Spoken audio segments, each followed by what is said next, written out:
Alright, we got the Destroyer here, and this character is a pretty interesting one, but I haven't done one of these in a while, and I thought, what better champion to start off with than the Destroyer, because this guy is, one, jumbo sized, and you know that I love my jumbo sized characters, and two, he's kind of an interesting one, because I think he's like pretty good overall. However, there's like a pattern that I'm noticing with like the current 2024 champions, but I'll get into that later.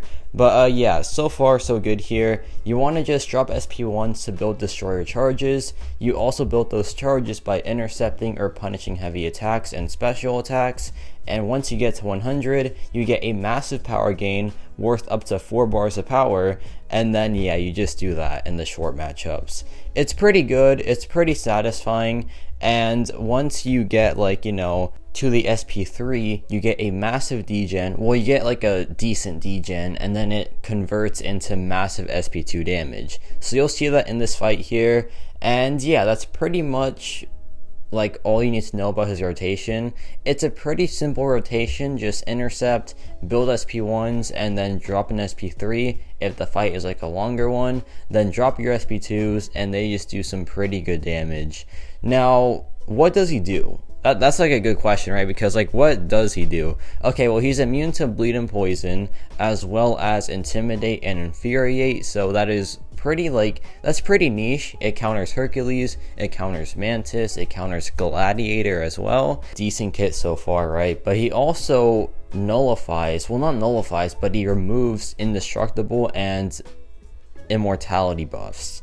That's pretty good as well, especially the indestructible part, because indestructible is just still super annoying. It just, stops all damage output, but if you can remove that, then that is just a massive thing. But we drop the SP3, and then we drop the SP2, and it does some very good damage there. Then we drop another SP2, and it does some pretty good damage there as well. And yeah, once you're in this rotation, it is just so satisfying, because you just get to spam SP2s, and the degen and like the burst damage, it's just all really good. Then I drop the relic, and yeah, this fight was just honestly super impressive.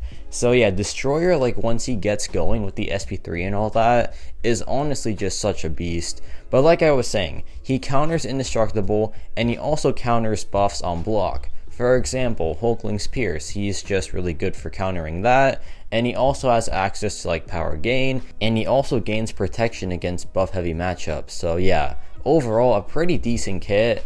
I feel like there are some things that like I'm not like a fan of, I guess. For example, I don't think he's the best at anything necessarily, so I feel like he's just in this attacker limbo, where like I don't know if I'm going to use this character ever, but I know if I were to use him, he will do pretty good. I just don't know if he'd be like the best at something, right? And I feel like a lot of champions in 2024 are like that. For example, Ironheart, really good champion, just would I use her over these other characters? I don't really know. Same thing for like White Tiger as well. And then you have like the defenders that are like, actually powerful, like Serpent and Bullseye. So I don't know, I feel like 2024 so far has just been really defender based, and it kind of just continues with this month too, because you have Serpent, who is like, a must have in any deck in battlegrounds, but then you have Destroyer, who's like, okay, he's pretty good, but like not necessary at all, and like is honestly just a pretty optional attacker.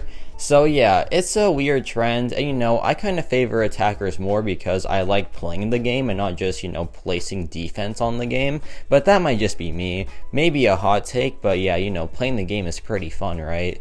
But yeah, Destroyer, he's still a good champion. It's just like, I've yet to see like a 2024 champion be insanely impressive on attack, right? Like for example, 2023 had like Kate Bishop, it had like, Photon as well, who is also good on defense, keep in mind. Like that's a proper dual threat. These defenders are not dual threats at all, to be honest. But yeah, watch this. We're gonna get him to 1%. We just remove the indestructible afterwards, and that is just so cool because yeah, you just like stopping Hercules like that, pretty cool. And yeah, that was like what, 2 minutes and something, not bad at all. And yeah, like this champion's good, obviously, like he does great things with like buff heavy matchups and everything. It's just like I already said what I was like gonna say, like, you know, with just like the power level of the defenders and then the attackers, it's just so unbalanced this year.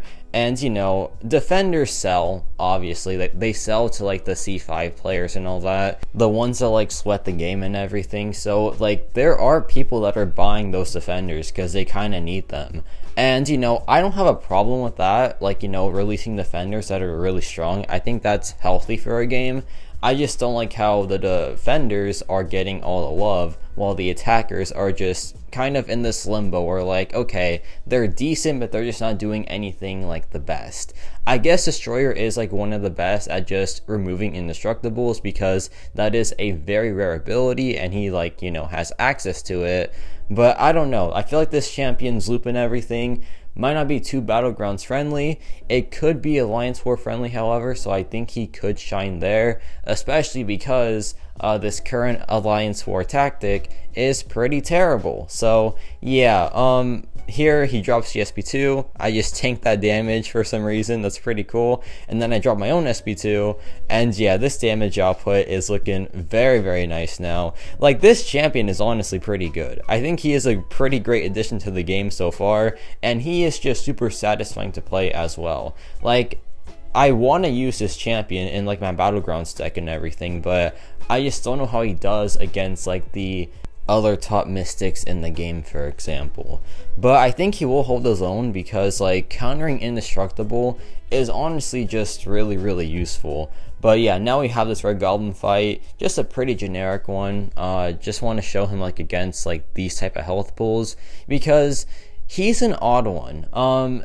There's like this Limbo range where like the SP3 isn't ideal, but then the SP2 just doesn't cover enough damage. And I feel like the battlegrounds health pools are in that Limbo range. So like this guy he's kind of getting screwed over, and it does suck because like his SP3 loop kind of just takes too long, and the SP2 loop might not do enough damage for like, you know, any battlegrounds fight. So I think he is in like that rough spot where I don't know how good he's gonna be in like battlegrounds, but like for questing and everything and like for Alliance War 2, I think he might do like very, very good overall. So yeah, he's an odd one. And by the way, I forgot to turn on the skip button for like 90% of this video, and yeah, I do apologize for that, but hey, it's a pretty cool animation. Like, this character is so fascinating. Like, he's just this machine, and like, yeah, that's it. He's just like a machine, which is pretty cool. But I don't know, it's interesting. I'm definitely intrigued by this character. Like, is he just armor? Like, that's it? There's no person inside of it? Because that's honestly pretty cool. So, but yeah, here we have this Hulkling fight, just like a quick example of what he does against Hulkling. And I think he was made to counter Hulkling kind of, because, you know, he removes indestructible, he cannot give Hulkling pierce and all that. So it does feel like he is a hard counter to Hulkling, because yeah, there's no pierce, there's no indestructible, there's no unblockable as well. So it's like Hulkling just doesn't gain anything. So it's a very cool interaction. I think he is one of the better Hulkling counters. Hulkling is a defender that I feel like necessarily need counters right now, and you know, there are better cosmic defenders than Hulkling. For example, the Serpent, who, hey, is very, very annoying, so I wish he countered Serpent, but it is what it is. He still is pretty good for a lot of different cosmic characters. Here I drop the SP3, we get that massive blast going, and yeah, here we drop the SP2 after he drops his, and the damage output is pretty good because yeah, he's a pretty good DPS once he gets going. Then we drop it again, and yeah, the fight is just over. Very, very fun fight there. And yeah, here we have Gauntlet Dr. Doom, and yeah, I gave my Destroyer an extra star level or two, and I gave him, you know, a bit more power because I want to see him like at his strongest. And what better way of testing that than against like Gauntlet Dr. Doom? So how does he counter Dr. Doom? Well, he doesn't. He just counters the node because he is big. And yes, I think that is a very important asset to this champion, you know. That's like the whole point of notice, called size matters. So yeah, him being jumbo sized is a benefit, and that's just how it is, you know. That's just how it is in this game.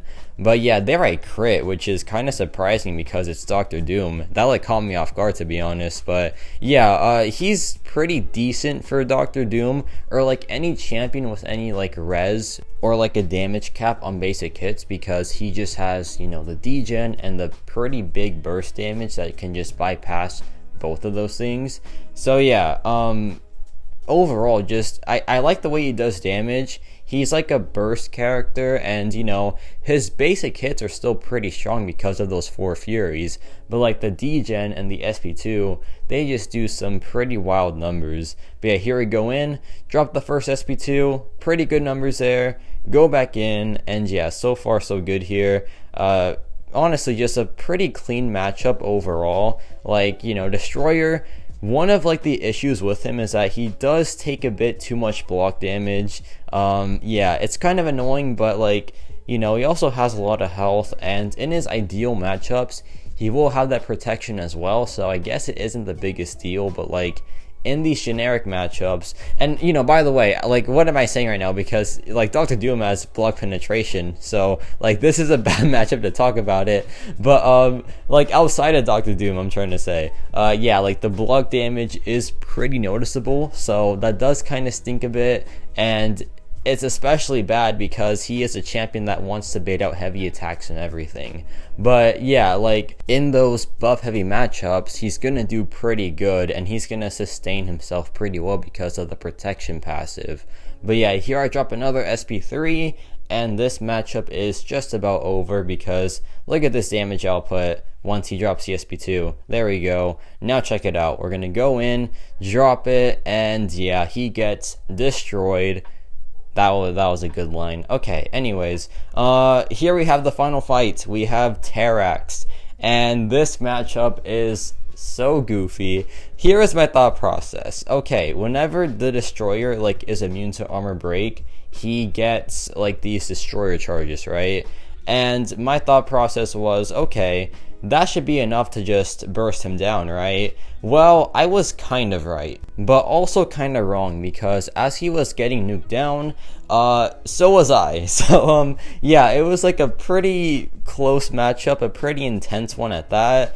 And yeah, Destroyer, he still won it in the end, spoiler alert, but the damage output is pretty good here. Like the SP2s are just doing crazy good damage.